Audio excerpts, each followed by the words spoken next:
Amen. Let's go to the word of the Lord. Today's word, our scripture reading will come from Genesis, the 32nd chapter.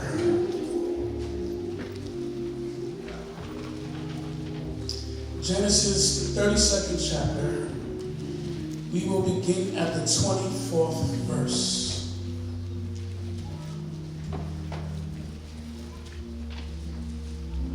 I will be reading from the ESV version. And here begins the reading of God's holy word. And Jacob was left alone, and a man wrestled with him until the breaking of the day. When the man saw that he did not prevail against Jacob, he touched his hip socket, and Jacob's hip was put out of joint as he wrestled with him. Then he said, "Let me go, for the day has broken." But Jacob said, "I will not let you go unless you bless me." And he says to him, "What is your name?" And he said, "Jacob." Then he said, "Your name shall no longer be called Jacob, but Israel, for you have striven with God and with men and have prevailed." Thus the reading of the word of the Lord. You may be seated in his presence. I have been blessed because I remember giving my life to the Lord in the Antioch Baptist Church during a youth revival. Back in the days, we used to have youth revivals during the week. You know, like 3-night revivals and stuff like that. Long time ago. And at the youth revival, there was a minister by the name of Minister Harold Peoples who came and he preached a sermon called "The Wheat and the Tare." And when he preached that sermon, it literally scared the hell out of me. And so at that moment I said, for sure, I am going to say the sinner's prayer and I'm going to get my life right with God, because hell did not seem like a place that I would want to spend the rest of eternity. So at 15, I've given my life to the Lord, living in the 90s in Harlem. And at that time, my faith was brand new. It's kind of like a brand new car, like when you get that new Cadillac and you sit inside of it and you know you got to take a minute to sit there, because once you drive off the lot, that smell is going to be gone. So is that new smell. Also, my younger people, it's like those new pair of J's that you get that you don't put on right away. Right, so see, you kind of smell it first before you put it on, because you know once you get your feet, it's not going to smell the same. Right, so you got that new smell, like that new smell. So for me, my faith was this brand new smell, and I knew that since I gave my life to Jesus, that things were going to be different. That my walk was going to be different, my talk was going to be different, and I knew, based upon all the things that the preachers of faith said, that I had access to God, that I could get God to do what I needed and wanted him to do. So 3 months later, what happened is that one of my favorite uncles, his name was Uncle Bill, he had an aneurysm. Now, Uncle Bill was my dude because, you know, he was a light-skinned guy. I didn't hold that against him because back then, light-skinned guys were in style. And so he was my hero, though. Like, he played basketball. He had one of the sweetest jump shots I ever saw. His calves were really big, and he was a muscular guy. And he was one of my favorite uncles. So when I heard that he had this aneurysm and he was in a coma, I said, "Nah, no problem. See, I know Jesus. And if I pray to Jesus and I believe in Jesus with all my heart, and if I fast and I pray and I read my word, Uncle Bill is coming back." So I did exactly what I felt I should do with my new faith. I sat there and I prayed and I fasted, and a week later, Uncle Bill passed away. So it's kind of like those new J's you have on, or that brand new car that you have, that somebody just comes and either steps on your sneakers, or somebody spills a drink inside your car. My faith was scarred, because I trusted God and believed that God would move on my behalf, and my uncle still passed away. There was a great philosopher by the name of Mike Tyson that says you always have a game plan until you get punched in the mouth. And on that day, my faith got punched in the mouth. See, my faith was chin-checked. Either my fasting and prayer was faulty, or maybe God wasn't good or powerful enough to heal my uncle. This incident and others introduced an element to my faith. It was called doubt. Today I want to talk from the title, When God Loses. When God loses. In my maturity, I understand that doubt isn't something we run from or ignore, but it's an opportunity for God to expose a greater piece of himself. There are some aspects of God you are missing if you avoid the hard questions that echo in your heart. Questions around death and loss. The desire to want to do right, but you kind of keep doing wrong. The subject of evil, like the mass shooting that took place in Virginia Beach that claimed the lives of 12 people. We all have places and experiences, personally and externally, that causes us to question what and who we have faith in.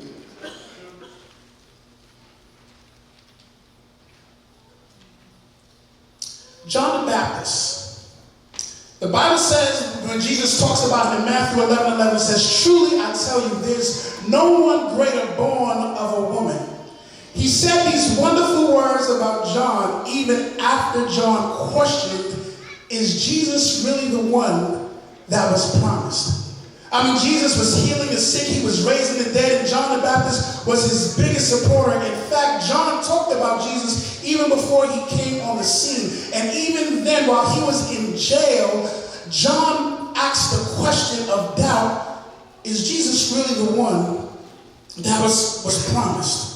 Sometimes our natural tragedies can cause our spiritual reality to be questioned.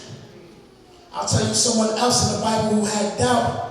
Our Lord and Savior Jesus. While in the Garden of Gethsemane, he said to his Father, if it would be thy will, would you allow this bitter cup to pass? Even Jesus, before giving his life for us to live eternally and be reconnected back to our God, had a moment where he had to wrestle with his doubt. So what that means for all of us is that there are seasons in our faith, if we want it to mature, that we're going to have to deal with doubt. And as you young people are beginning to go into the next level of education, especially into college, there are going to be people, there are going to be things, there's going to be questions that's going to cause you to doubt the God that you serve. In fact, I wouldn't be surprised if we open up the pages of your mind if there are places of doubt that you have hidden, even though you show up to church every Sunday. What good is doubt in the presence of a faithful God? See, our challenge isn't whether God is able. It is trusting him even if he decides not to do what he's able to do. It's his prerogative versus his sovereignty. See, he has the power to heal Uncle Bill, but he just decided that wasn't the best thing to do. Can I trust him when he decides to move according to his sovereignty and his prerogative as opposed to what I would like for him to do?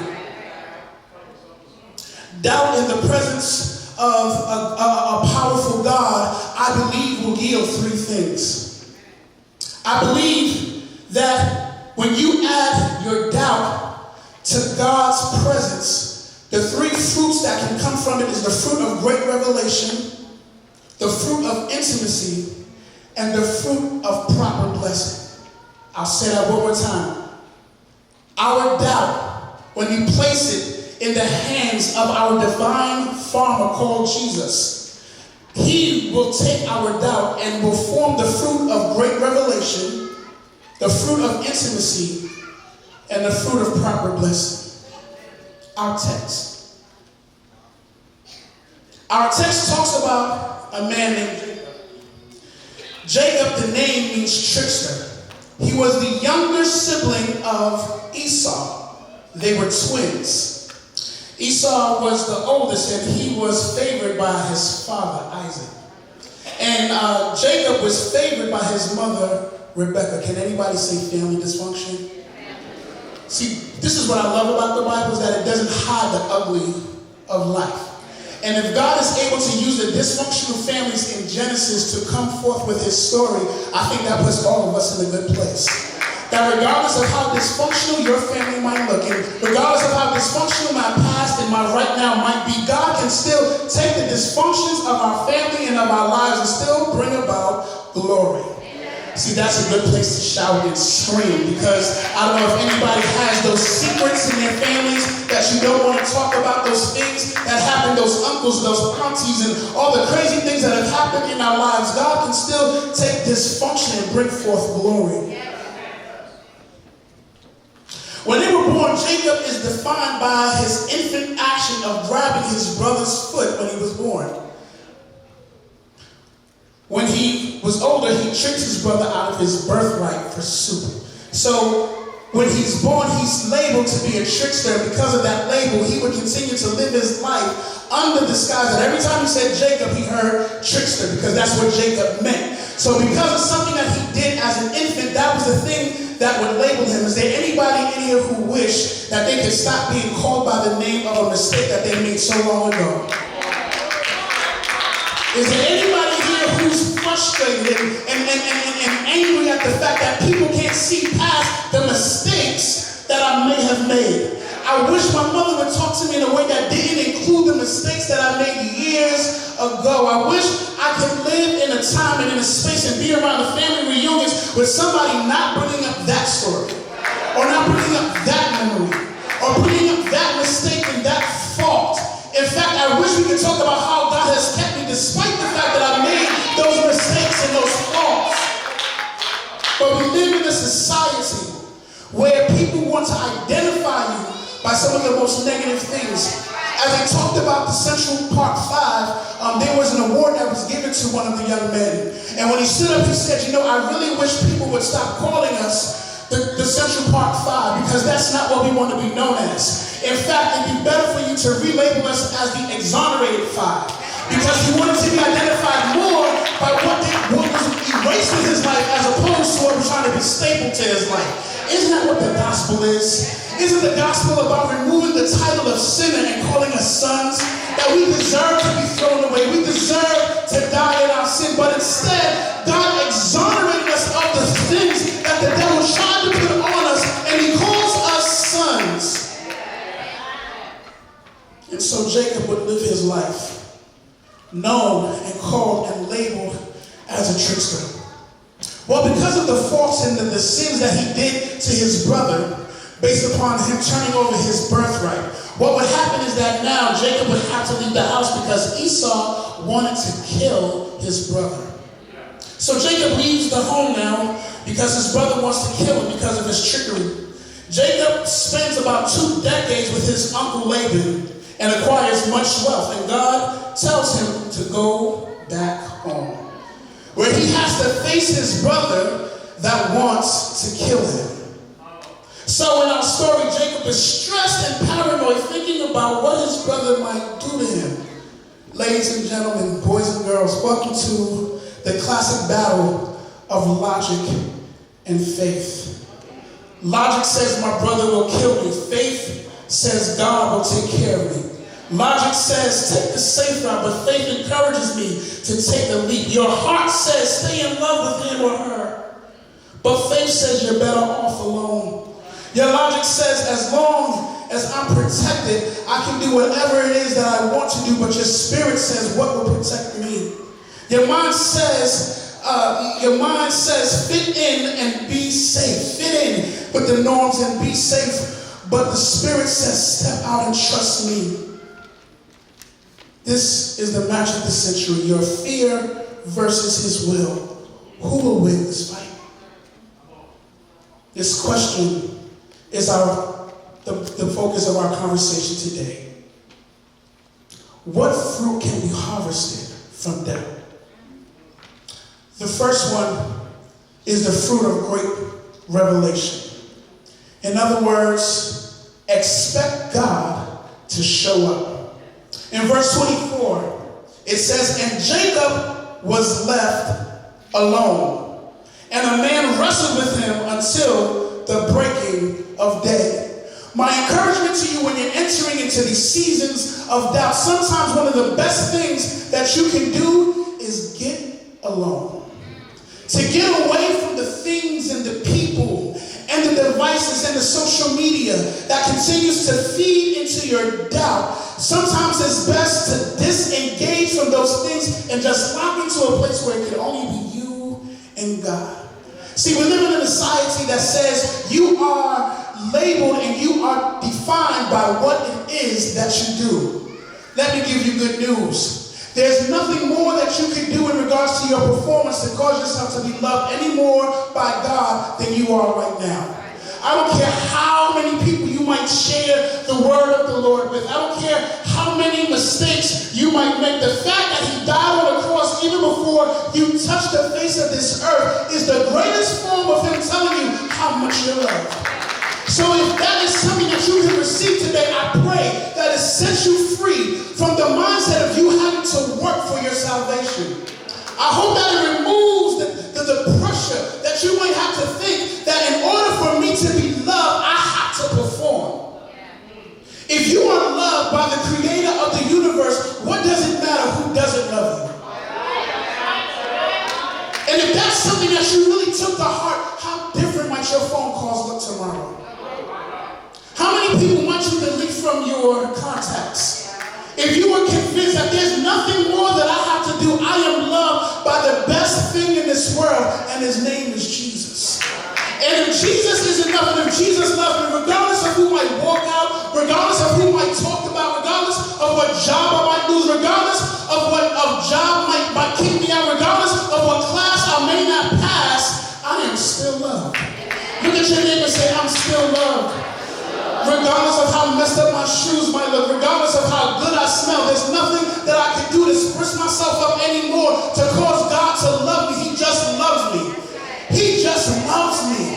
He spilled his blood simply because he loves me. There's nothing I could have done to earn that love. He just loves me. How different does tomorrow look if you were convinced today that he loved you? So, in seasons of doubt, there's times where you have to get away. You have to be alone. And one of the great things in this is the fact that even when you are alone, what I love about it is God will show up. The man that is described in Scripture that he wrestled with, many will say that this was not just some ordinary man. And if we understand the narrative of the biblical narrative, it will tell you that Jesus was not scheduled to show up until some thousands of years later. And so what happens is that what they would call this is a Christophany. Christophany is Jesus showing up prior to the time that he was physically born through Mary. And so what I love about this and what this would suggest to us today is this, that even in times that we are alone, if God has to break the rules to get to you, he will show up. If he has to come through time just to see exactly where you are when you're alone by yourself in the dark, God will show up. If you are in a place where it seems like no one wants to talk to you and no one understands, no one can give an answer to what it is that I'm dealing with, I'm here to tell you that God will show up. In fact, many of us would not have been able to be here today if God did not show up. And I'm here to tell you that I don't care where you might find yourself, whether it's in a dorm by yourself, in a car by yourself,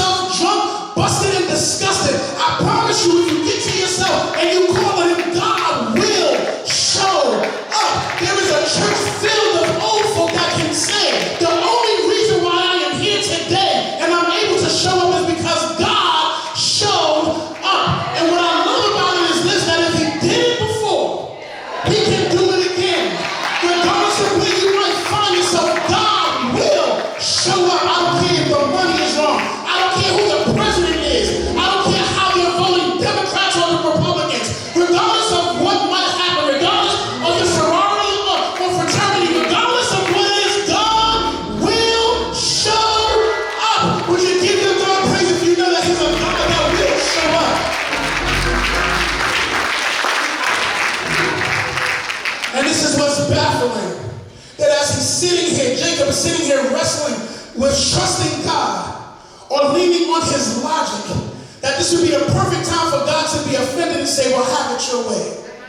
This would be the perfect time for God to say, well, if you don't want to believe or trust in me, then you know what? Go and do whatever it is you want to do.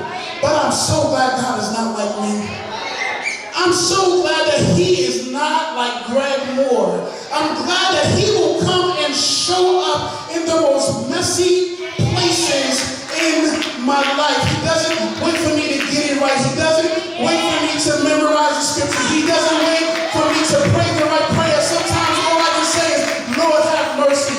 Sometimes all I can do is cry. And I thank God that he's a God that knows how to interpret tears. He knows how to interpret the real meaning behind your post on Facebook. He knows exactly what's really behind those pictures that you put up when you want attention. When he looks behind and says, you just want attention. If you would just take some time to get alone and just allow us to commune, I promise you that I can be the best like in the thousands of likes you can get on Facebook, because he'll show up. He doesn't just like the picture. He doesn't just repost or share your post. He actually comes to where you are. And the reason why that encourages me is because sometimes we can be face to face, Pastor, but I'm not really there. But I'm glad that I know a God that knows how to show up exactly where I am, even when I don't know where I am.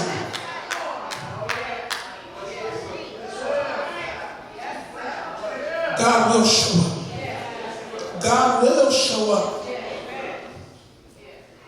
I love God because he even shows up in the dark. Sometimes he shows up at the fact that while you are on the phone, the call disconnected. Sometimes he shows up when you are kicked out of the club, and him allowing you to get kicked out of the club is actually how he showed up. I'm glad that he can use things that we can't interpret at the present moment to show how he's showing up. Some of us, the best thing that could have happened to us was for us to lose that job. For some of us, the best thing that could have happened was for us to lose that girlfriend. For some of us, the best thing that could have happened was for that car to break down. For me to get kicked out of that apartment. It was hard to understand, but even in the dark places, God knows how to speak through the dark.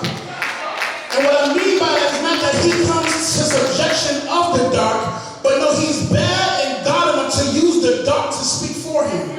And so the ugly things and the messed up things that are happening in your life are not necessarily happening because you did something wrong or is there to mess up your life, but it's actually God speaking using the dark and the ugly to get you to the place that he wants you to be.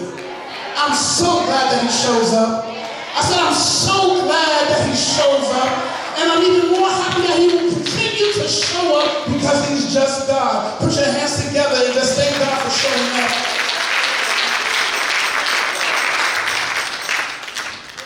So God will reveal himself. And the fruit of our doubtful seasons is that God will show up in Revelation. The next fruit is the fruit of intimacy. Expect God to touch you. Verse 25 says, when the man saw that he didn't prevail against Jacob, he touched his hip socket, and Jacob's hip was put out of joint as he wrestled with him. When I was younger, we used to play fight all the time, especially when we were cool with certain people. But there were some people we didn't necessarily want to play with. It's not because we were scared that they were going to beat us. I'm from Harlem. I'm not going to have that scared. But I don't like the way you smell. Right? Because wrestling, we can't do it, me from here and you over there. Wrestling is going to require that we touch. And so, if you have a smell on you that don't necessarily warn me, I'm going to keep on this like, nah, bro, you got that. Because anytime you wrestle with someone, whatever they smell like, you don't smell like. So what I love about the scripture is this, is that God's willingness to wrestle with us is not an issue where he wants to hurt us, but it's a way for him to get close. See, in the wrestling, is where God can get to places that he can't get to when you're lovely worshiping, or when you're in the beauty of holiness, when you got on your mask. Like there's some places he can't meet you because things are going well and this is where worship happens. But when there's something ugly going on, and when there's things that you're trying to hold on to, when you have questions, God shows up to wrestle with you because he wants to free your will from the things that might be holding on to something that's not true. Okay? We're living in a time where there's so much redefinition going on in our society. And people feel the need to have to come to the front and fight for God, which always bugs me out, that a God that can seize and destroy an entire nation, we really think we need to defend him. That bugs me out. But what God will do is that he will minimize himself in a form where he will allow your will to wrestle with him. And the reason why the Lord allows this is because if you continue to wrestle with God, then what's on God will get on you. Okay. See, sometimes it's hard for us to understand the complexity of who God is, but let you go through something. Sometimes it's hard to explain how God makes ways out of nowhere until you can't pay your student bill. Sometimes you can't say how good of a healer God is until you get sick. Sometimes you can't tell how much God loves you until your mind is so twisted and you're doing things that you have no business doing, trying to run from him, and somehow, some way he shows up. See, God likes to wrestle. And see, it's not like a wrestling match in which you have two opponents that are equally matched. No, clearly God can crush us. He can clearly squeeze us and kill us and all those other types of things. Or he can just remove his presence. But what he will do, he will get in the ring with you and will allow you to go back and forth because he wants to massage the doubt out of your life. And so what happens is that God shows up in the ugly places so that what's on him can get on you. So if you're feeling weak, keep wrestling with God, because the strength of the Lord, you'll begin to smell like it. And if you are feeling sad and down and dreary, keep wrestling with the Lord, because I believe the more you wrestle with him, the joy of the Lord will become more on you in exchange for the things that don't look right. So if it's a place where you are that you're not quite sure exactly what God is saying, I don't care what it is that we're wrestling with. Can we be honest? Can we talk for real? Okay? I don't care if you're still smoking weed, keep coming to church. I don't care if you're not quite sure where your sexual identity is, keep coming to church. I don't care if you feel like you don't really know if this God thing is real or not, keep coming to church. Because this is where God will wrestle with you. Just because you have doubt, don't run away. Keep coming. He wants to wrestle. He wants to get in the ugly. He wants to get into places. He knows there's some things that are hurting you. There's some people that have left. There's some fathers that have not shown up. There's some mothers that have walked away. There's some drugs that have infiltrated our lives. But regardless of what, I encourage you to keep on wrestling.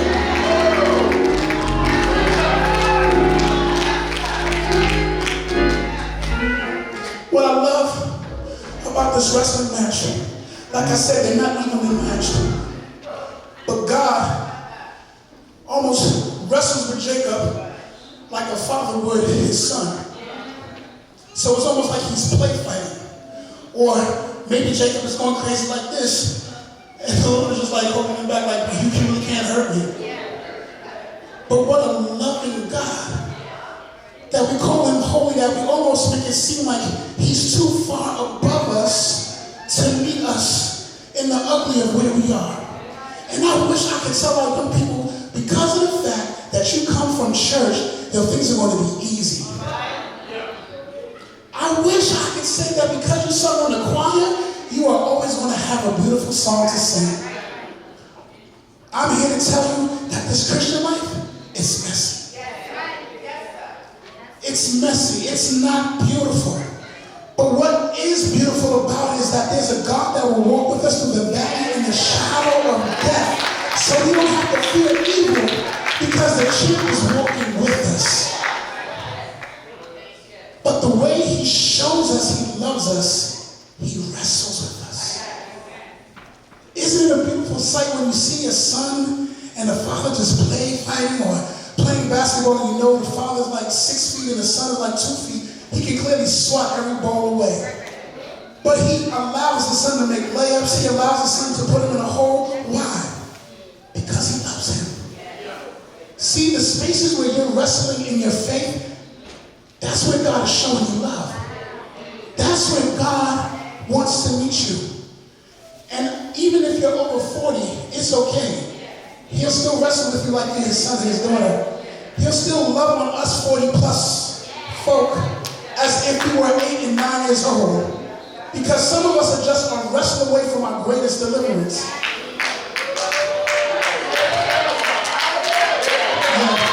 Yeah. There's things that you've been holding on to since you were 18. There are things you've been holding on to since these crazy things that have happened and those touches that were inappropriate, all these things that you have locked away in these places that you don't want to revisit. And God is saying, now let's go there, let's wrestle. Because it's those things that are infiltrating the way you love others, the way you love yourself, and the way you love God. So God doesn't wrestle us to hurt us, but God wrestles us to love us. Verse 26 says, then he said, let go, for the day has broken. But Jacob said, I will not let you go unless you bless me. Real simple. Regardless of what happens, don't let go. Don't let go. I don't care what you are struggling with. I don't care how ugly your sinful action might have been. Keep holding on to God. This is what I love about Jacob, bro. I've been told that the hip is the strongest bone in the body. So breaking it is not just like a little broken pinky or something else like that. That is a major pain. What I love about Jacob is that the Bible doesn't say that because the Lord touched the hip that it didn't hurt as bad as if somebody real did it. In other words, Jacob was still in real pain. For his hip to be thrown out of socket, he would have to still be in pain. What I love about Jacob and what he gives to us today is that even though you're hurting, don't let go. Regardless of what the pain might be, no matter how hard the pain is, in fact, even if God is the reason why you are hurting, don't let go. Because even if you're painful and you still have him, you still have more than if you were healthy.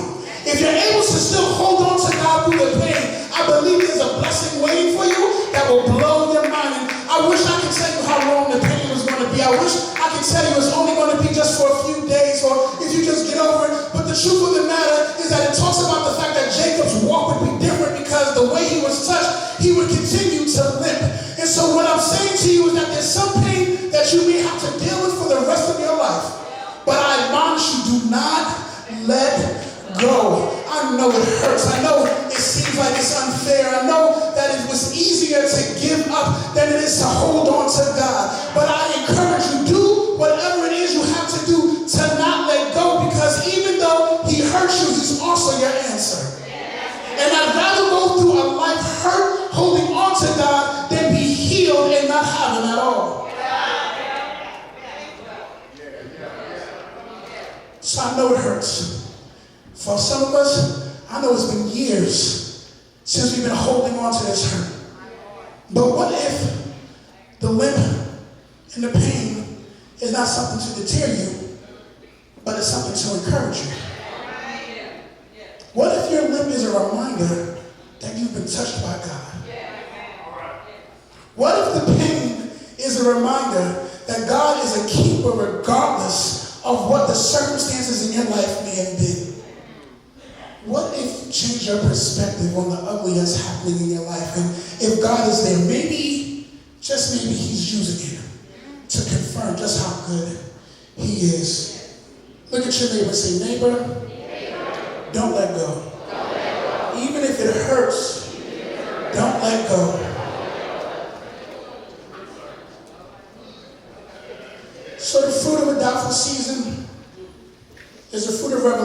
is the fruit of intimacy, and lastly, it's the fruit of great blessing. You can expect God to show up. You can expect God to touch you. And you can expect God to bless you the right way. In verses 26 and 27, there's a rebirth that takes place. Go back with me, if you would, to Jacob being born. Jacob is born, and they see him holding on to his brother's heel. And Jacob wouldn't let go. Because of this, he would be cursed with this name, Jacob, and be known as a trickster. Maybe this is a reenactment of that moment. Maybe Jacob is being born again, and as opposed to holding on to his brother Esau, he's holding on to Jesus. And so the reason why I would say that is because as he's being pulled, or saying that it's time for me to go, Jacob holds on the exact same way he held on to his brother. And what he says is, I'm not going to let you go till you bless me. Because the last time I did this, it cursed me. See, he was cursed with the name because he held on to his brother. But here he's given a new name because he held on to Jesus. See, that's why you can't let go. That's why you can't let go. So he holds on. Now, go back with me as well to when he tricks his brother out of the birthright. Go back to when he's at his father's deathbed with his mother, and they have strategized this plan to get blessed by the father that was supposed to go for Esau. So when the Lord begins to bless him, this is what he says. He says, what is your name? What would go through Jacob's mind as he's about to say this? He has to say, well, my name is Trickster. And he would have thought about how many times he's been called that. He would have thought about when he tricked his brother out of his birthright. He would have thought about all of the ugly things that he would have done when he gave him his name. So how does the Lord bless him? The Lord says, your name is no longer Trickster, but your name is Israel. See, the greatest blessing some of us can take on today is for God to change our names, to change our titles. And I'm not talking about the external names, but I'm talking about the names you call yourself. I'm talking about the doubt and the things that you repeated in your mind. See, I know what this is like. I grew up in a house where my father was not there. And so even here at this tender age of 44, there are times that the silent echo of his affirming voice still haunts me to this day. So regardless of how good I might do something, I'm always going to lean on the more negative side because I don't know what fatherly affirmation sounds like. So I will continue to say, yo, that's not good enough. I will continue to say, nah, you could have done more. I'll continue to say like, yo, nah, they don't like you. I'll continue to say like, nah, they're not feeling you over here. I will continue to say that I am not loved. I will continue to say that I'm not good enough to be a father to the two daughters that I have. And that every time they make a mistake, it's all my fault. It's all my mistake. See, those are the names that without the Lord's help, I will keep repeating in my mind. But what I love about God is that he's renamed me a son. He'll rename you a daughter. I don't care what folk have been calling you. I don't care what labels they may have been putting on your name. I don't care what type of prejudice, ugly, demonic things that you may have to come into contact with. God is a God who can rename you. See, some of y'all thought it was just an extra zero on your salary. No, it's not that. Some of y'all thought it was just me just being able to sit with the doctor, or maybe if I could just get me a man, or maybe if I could just get a girl to really like me. Y'all thought that maybe if I could just get this degree, if I continue to get A's and B's and keep doing the right thing, then I'll be good. But the truth of the matter, it's not that. It's your name. You just need a name change. You just need to know what God has called you. God says that you are more than a conqueror. He says, you are my beloved son in whom I am well pleased. He says, I offer you my love as a son, and you do not have to perform for it. The greatest blessing you can receive today is God giving you a new name. So my question to you is this: what is your name? Or what do you believe your name is? See, when you wrestle, and if you win the match, they no longer just call you such and such. They have to say the champion, Gregory Moore. So if you were in a wrestling match where the Divine Father allowed you to survive, can you imagine what he calls you today? Now, young people, there's going to be different institutions and places that you go where people are just going to treat you like a number. They're going to treat you just like one of those other black kids that have come to this institution. But what if you went with the authority, understanding that regardless of what you say, I have a Father that loves me. See, if you believe that, there's some things you won't experiment with because you already know who you are. There's some groups you won't try to fit in because, I'm clear on who I am, and I'm not a part of that. And see, you can do it without being judgmental either. You're just confident in who you are. You're just convinced of how loved and how great the Lord sees you. Today, the Lord wants to change your name. I'd be remiss if I didn't talk a little bit about another time that the Lord chose to lose. They say that Jesus, according to John 1:14, the Message Bible says it this way. It says, the Word put on flesh and moved into the neighborhood. He was a man and yet God at the same time. And so, kind of like God in our story, God shows up in the form of Jesus as a man, but yet God. I remember when I used to watch the WWF back in the day, there was this wrestler, his name was Hulk Hogan. There always was a time where Hulk Hogan would be losing the match. He'd be hit, he'd be on the floor, and they keep crushing on him, and out of nowhere, there would be a hit, and you would just see him to spruce up. Because at some point, the hits just weren't hitting him the same no more. And it was something that happened in that moment that Hulk Hogan decided to exercise his power and his strength to overcome. While I think about the cross of Jesus Christ and how he submitted himself to die. Philippians 2:8 says this, and being found in human form, he humbled himself by becoming obedient to the point of death, even death on the cross. Yet again, God is allowing a man to win. They looked on the cross and said, we got him now. Now we can show how frivolous and how powerful the kingdom is versus God. And so what God does in the form of Jesus comes down and he decides to take off his earth, his heavenly garments and take off those things and become like a man. And so he comes down and he submits himself to the cross. Then Ephesians 4:9 says, in saying he ascended, what does it mean but that he had also descended into the lower regions of the earth? Jesus decided to say, you don't take my life, but I lay it down. And when he dies on the cross, he decides to go down into hell. And he has a wrestling match with the enemy of our souls. And he takes power over death and evil and the grave.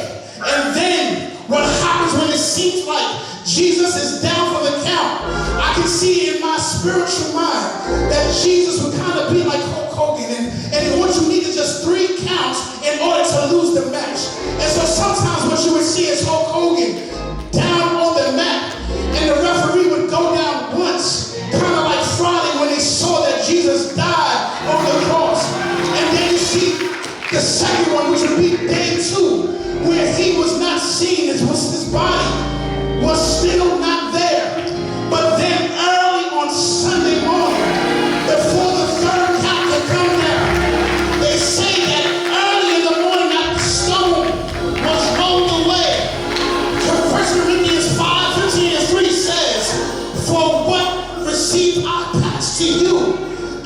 first importance, that Christ died for our sins according to the scriptures, that he was buried, that he was raised on the third day according to the scriptures.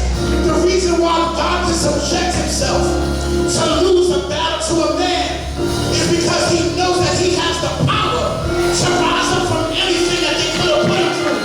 The reason why the cross is most important is because of the fact that God got back up from the dead. If Jesus doesn't rise from the dead, then our coming together is in vain. Easter means nothing, so put your bonnets away, put your nice ties and all those other good things away. If God doesn't rise again from the dead, then everything that we do is in vain. But what I love about it is that he did get up. He did rise again. So when I talk to you today about your doubt, if God can rise again from the dead, then your doubts are no match for him either. Bring him your doubts. Bring him your questions. Bring him your trauma. Because there's nothing that you can bring him that God won't rise up from again. I don't care how bad it was. I don't care how many times they may have said it. There's nothing that can hold you down when the power is inside of you. Well, since this is Pentecost Sunday, I guess we might as well talk about this too. That it was on a day just like this, that the Spirit of God came down into fleshly men. And what that was an injection of power from heaven into each and every one of us that gives us the power to rise again from the dead. I don't care how dead your situation looks. I don't care how crazy it looks. I don't care what the doctor says. I don't care what your boss has said. I don't care what your family history may have said. If you embrace this power, you can rise again. If you embrace this power, you can live again. He gave us power to be able to overcome every enemy, to overcome every cycle, to overcome every curse. Our God has given us power. Could you look at your neighbor and say, neighbor, we got power. Look at your neighbor and say, neighbor, we got power. Now tell them, start acting like it. Start praising like it. Start walking like it. Start thinking like it. Start giving like it. Look at your neighbor and say, neighbor, you got power. Power to walk right. Power to talk right. Power to heal. Power to deliver. Power to give glory. Is there anything too hard for God? The answer is no. Well, that same power lives in you today. That if we come together, his presence and his power will fall on us until we can walk different again. Come on, look to heaven one time and say, God, I thank you for power. Come on, stand like me and say, God, I thank you. Thank you for power. Thank you for power. Clap your hands. Give him praise. Lift your hands. Give him glory. The enemy don't like that you're patient. You're supposed to be sad. You're supposed to be crying. You're not supposed to be here. You're supposed to be strung out somewhere. Somebody doing something crazy. But the fact that you are here is an expression of God's power. Hallelujah.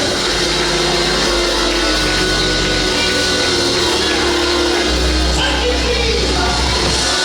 Thank you, Jesus. Thank you for your power, Lord. Thank you for your power, Lord. Power, Lord. Let it fall down. Touch each and every young person. Let it rest down, God. Send your power to the young people. Bring down your power to the active. Lord, we need your power. We need your power. We need your power, Lord. Somebody say, power, Lord. Say, power,